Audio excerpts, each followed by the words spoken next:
그리스도 안에서 사랑하는 성도 여러분, 이동훈 목사의 성경의 세계 시간입니다. 오늘은 4월 3일 주일로 4월 첫째 주간 동영상을 촬영하게 됩니다. 우리는 그리스도인의 도덕과 윤리와 관련해서 오늘 양심에 대해서 지난 시간에 이어서 더 좀 살펴볼까 합니다.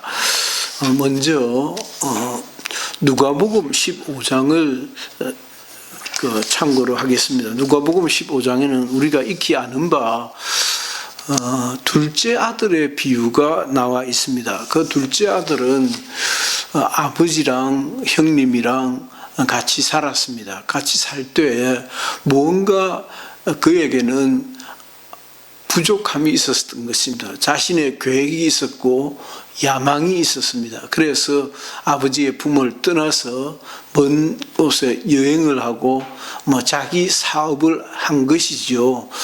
이렇게 하면 내가 좀 더 나은 삶을 살 수 있으리라고 하는 그런 생각이 있었던 것입니다. 그래서 그렇게 살다 보니까 웬걸 가지고 있는 거 다 날려버리고 다시 아버지께로 돌아옵니다. 아버지께로 돌아오니까 내 아버지 집에는 먹을 것이 많도다. 넉넉하고 풍족한 것을 알고 거기에 다시 아버지의 품에 안기게 됩니다. 우리는 여기에서 아주 중요한 것을 발견하게 됩니다. 인간에게는 양심이라는 문제가 양심이라고 하는 것이 대충 있어 보이는데 그 양심이라고 하는 것이 무엇이겠느냐는 것입니다.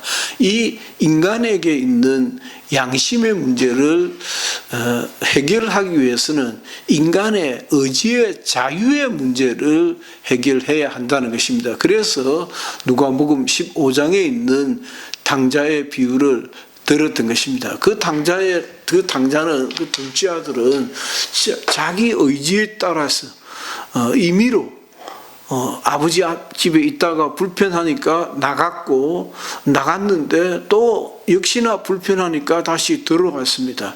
이와 같이 얼마든지 내가 선택은 할 수 있는 것처럼 보이지만은 그 결과마저 자유롭지는 않더라는 것이죠. 우리는 이 점에서 누가복음 15장에 있는 작은 아들의 비유는 인간에게는 의지의 자유가 있지만은 내가 아버지랑 같이 있을 수도 있고 뛰쳐나갈 수도 있고 또 돌아올 수도 있었지만은 그러나 언제나 그 둘째 아들의 경우에는 아버지하고 있어도 불편하고 나가도 불편하고 들어왔을 때도 역시나 불편했는데 그 아버지는 그 아들을 품어주게 됩니다. 그러므로 그 아들의 문제가 해결되었다 하고 하는 것을 암시를 해주고 있습니다. 그래서 첫째,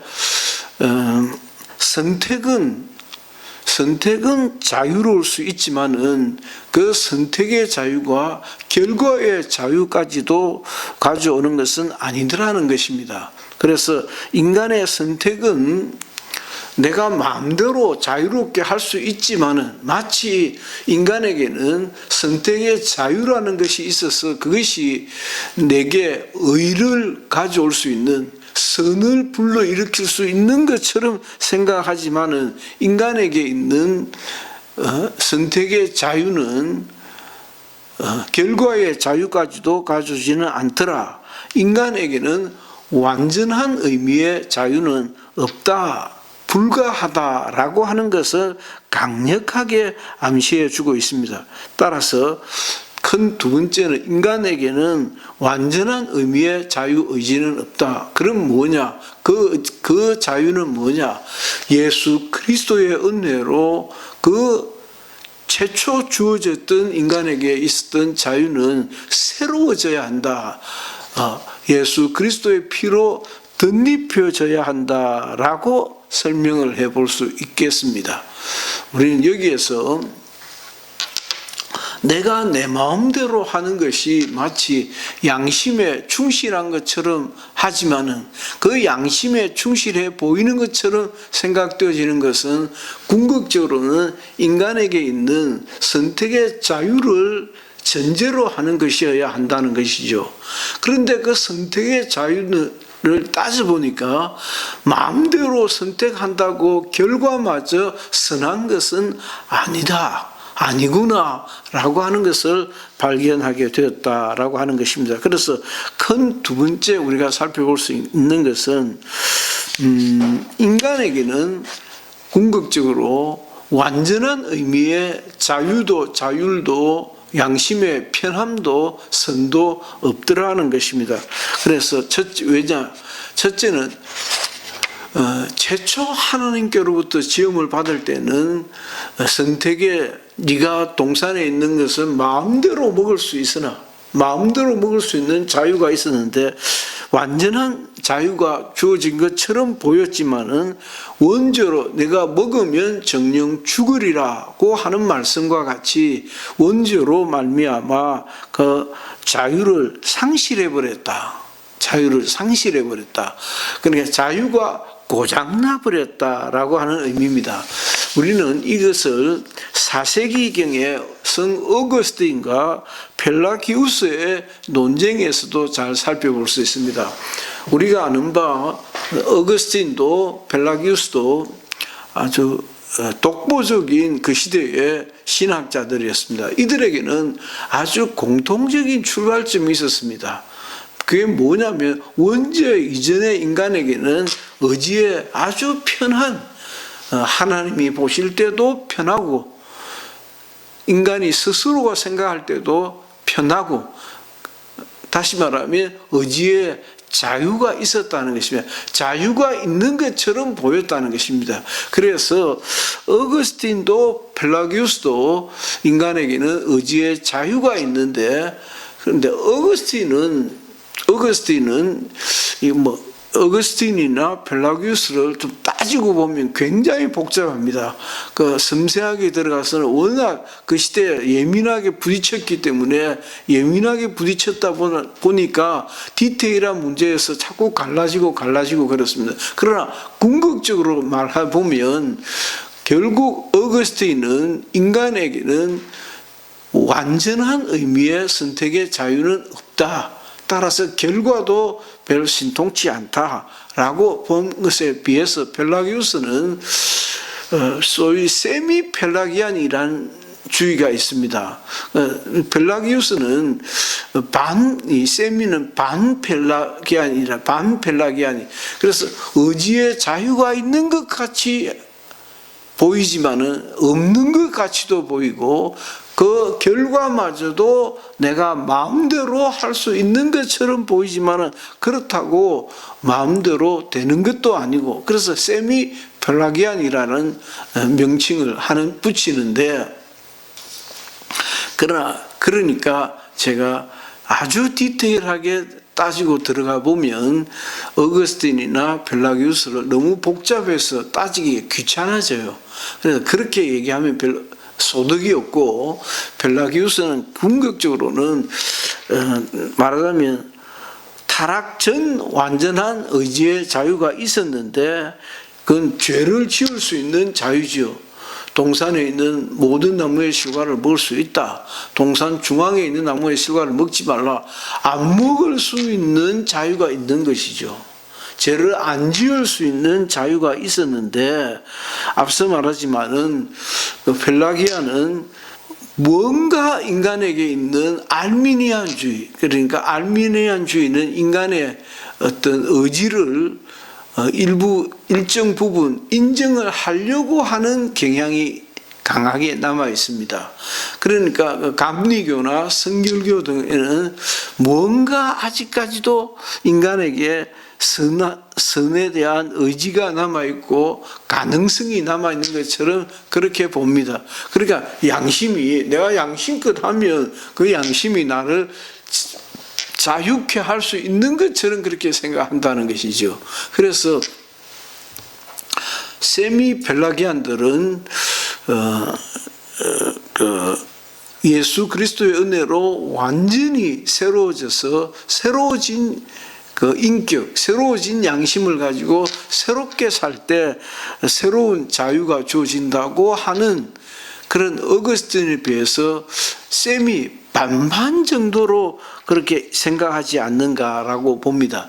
이와 유사한 것이 4세기 어거스틴과 펠라기안의 논쟁이 있었다면 이것이 거의 1000년이 더 지나서 16세기 종교개혁 당시에 루터와 에라스무스의 논쟁에서도 비슷한 양상을 보입니다. 루터는 정확한 의미에서, 여기도 정확한 의미라는 것은 루터도 칼빈과 똑같지는 않습니다. 그러니까 루터주의가 다르고 칼빈주의가 다른데, 그러나 종교개혁 당시에 그 개혁자들이 가지는 어떤 공통분자가 있었거든요. 그 공통분자들 가운데는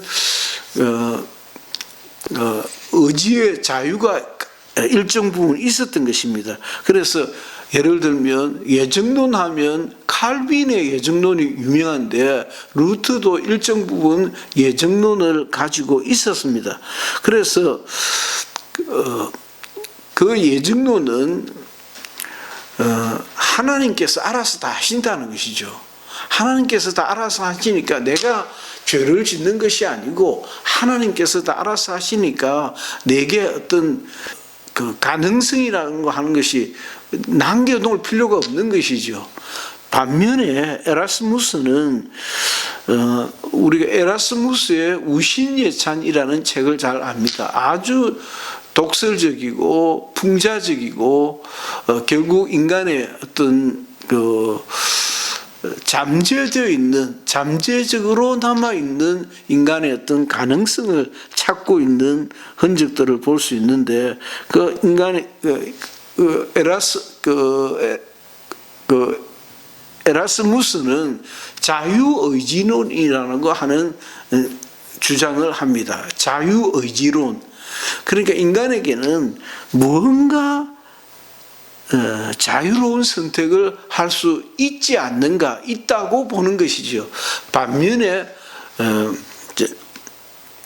루터나 또 어거스틴 쪽에서는 결국은 전적으로 부패해버렸기 때문에 선택할 수 있는 아무런 자유도 남아있지 않다고 본 것입니다. 이와 같이 왜 이렇게 인간의 자유의 문제를 관심을 가지느냐는 것은 결국 그 자유가, 인간에게 있는 자유 혹은 자유롭게 행사할 수 있는 자율이라는 기능이 양심을 뒷받침하고 있기 때문입니다.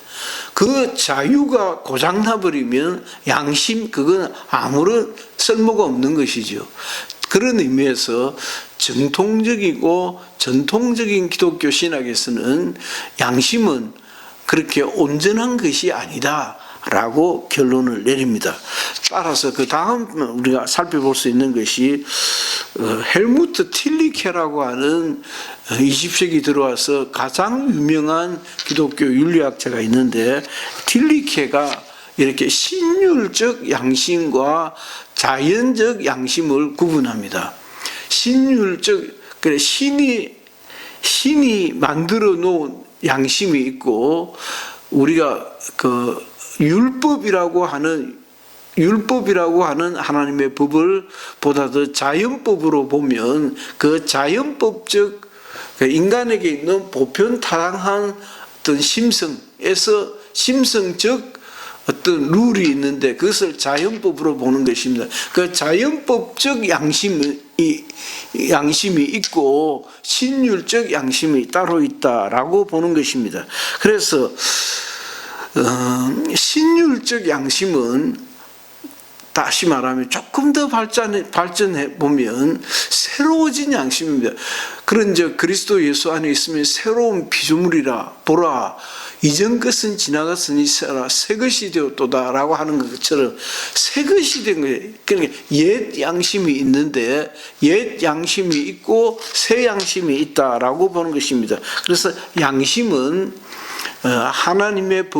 하나님의 음성이라고 할 수 있겠는가. 그래서 양심이라는 것이 뭔가 인류 보편적인 어떤 가치를 지니고 있는 양심이라는 것이 있는 것 같은데 이 양심은 곧 하나님의 음성이지 않는가라고 자꾸 그런 경향을 보이는 거죠. 그렇게 생각하고 싶은 것입니다. 그래서 결론은 양심은 하나님의 음성과 무관하다. 그 무관한 것은 곧 자연법적 양심은 하나님의 음성이 아니다라고 보는 것입니다. 사람에게는 하나님의 음성같이 여겨지는 보편적이고 좀 일반적인 그런 기능이 있기는 한데 그 기능을 하나님의 음성이라고 할 수는 없지 않느냐. 곤란하다라고 하는 것입니다. 그러면 신율적 양심은 무엇인가? 하나님께서 새로 빚어주신 양심이다라고 하는 것입니다. 그래서 그리스도인으로서 우리는 사람이 양심적으로 살아야지 우리가 이런 말들을 그렇게 쉽게 할 수 있는 말은 아니다라고 볼 수 있겠습니다. 한 예를 들어 볼까요? 세간에서 흔히 회자하고 있는 얘기를 들면 참 이해가 잘 될 것 같은데 지난 대통령 선거에서는 이재명이라고 하는 후보와 그 부인이 굉장히 말이 많았습니다. 아주 우리가 솔직히 글쎄요, 또 양심적으로 보면 이러면 또 곤란한데 우리끼리 통하는 양심적으로 보면 완전히 도둑놈이고 도둑년이죠. 그건 공직자로서 있을 수가 없는 일이죠. 그 공직자로서는 있을 수가 없는 일을 완전 날도둑 같은 사람이 이 나라 대한민국의 대통령 되겠다고 나와서 1,500만 표 이상을 걷어갔다는 거 아닙니까? 그게 말이 되는 소리입니까? 이재명과 그 부인은 또 그렇다 치더라도 어떻게 그것을 동조하는, 지지하는 사람들이 그렇게나 많다는 말입니까? 그래서 우리는 여기에서 굉장한 딜레마를 느낍니다. 그와 똑같이 다시 한번 그 재판이 이루어지고 있는데 현 대통령과 그 부인이 하는 짓도 이재명과 그 부인이 하는 짓과 똑같다는 것입니다. 이 나라 대통령의 부인이라는 사람이 외교 같은 소리 하라 했어요. 외교적인, 얼마나 옷을 잘 입어야 그 옷이 대한민국의 품격을 대신할 수 있다는 말입니까? 오히려 제법 낙루하다 할 정도로 검소하게 입으면, 대한민국이 세계 10위권의 경제대국인데 그 부인이 그렇게 옷을 입고 나와서 세계가 완전히 발칵 뒤집혀질 건데, 그러니까 그 청와대 사람들이 하는 말이 그 따위로 하고 있단 말이에요. 그게 썩어 빠진 양심이거든요. 썩어 빠진. 그래 저것들은 그 1,500만 명 이상이 동의를 한 겁니다. 지지를 한 것입니다. 어쩌면 현 대통령과 그 부인이 하는 짓도 대통령 부인이 좀 돈 좀 쓰면 됐어 라고 생각하는 것은 그들의 양심이에요. 그들의 표준이고 그들의 기준이라는 것이에요. 그건 아니다라고 하는 것이, 그래서 보다 더 보편타당한, 보다 더 합리적인 그런 결론이 내려야 되는데, 알고 보니까 그 대통령 부인의 옷을 해준 사람이 아주 문재인 씨가 지금부터 10년 더 전부터 그랑 아주 거래를 해왔다는 것이죠. 그리고 그 수선회가 빌려만 가는데도, 한 번 빌렸는데도 80만 원 정도 들었다는 데, 그 거짓말이랍니다. 우리가 상식적으로 알고 있는 것처럼 원래 패션 모델에 나가 있는 옷을 가봉을 좀 해가지고 고치면 거의 반 이상, 한 3분의 2 정도의, 그럼 500만 원이면 한 300만 원, 400만 원 정도의 렌트가 되는데, 그 80만 원, 그 거짓말이라는 것이죠. 그래서, 대통령 되기 전부터, 그보다 훨씬 전부터 아주 호화사치스러운, 아주 썩어 빠진 사고방식과 정서를 가지고 있는 그 부인이라는 것이죠. 그러니까 마치 대한민국 대통령 부인으로서의 그런 어떤 고귀함이라든지 그런 것보다는 정말 내 남편 대통령 되어가지고 대통령 놀이하면서 가가지고 의장대 사열하고 막 폼 잡고 걷고 뽐내고 아니 생각을 해보십시오. 자기가 뭔 그렇게 부자라고 그냥 입고 있던 옷을 300만 원 줬다는데 300만 원짜리 홀쭉 벗어가지고 부인하세요 라고 주고 왔다는 거 아닙니까? 그게 말이 안 된다는 거죠. 얼마나 욕을 했겠습니까? 가져가면서 야 그분 참 마음씨 좋더라 그렇게 했겠습니까? 야 그 여자 그 형편없는 사람이더라. 야 골 때리는 양반이더라. 그렇게 했지 않겠습니까? 저는 그렇게 했을 것이라 생각합니다. 그렇게 했을 것이라고 생각하는 또 다른 양심들이 많이 있다는 것이죠. 그래서 저는 이 시간에 인류의 보편 타당한 그런 양심은 하나님의 음성 같은 양심은 아예 없다. 인류가 보편적으로 느끼는 좀 선하게 살아야 되겠다고 하는 그런 공통적인 정서가 없지는 않지만 그걸 두고 하나님의 음성이라고 하기는 어렵다. 따라서 우리가 세계 보편타당한 공감할 수 있는 그런 하나님의 음성 같은 양심은 없다라고 하는 것입니다. 따라서 신율적 틸리케가 얘기하는 신율적 양심이라는 것은 예수 그리스도로 말미암아 거듭난 품성과 거듭난 영성으로부터 나오는 양심이다라고 하는 말씀을 드립니다.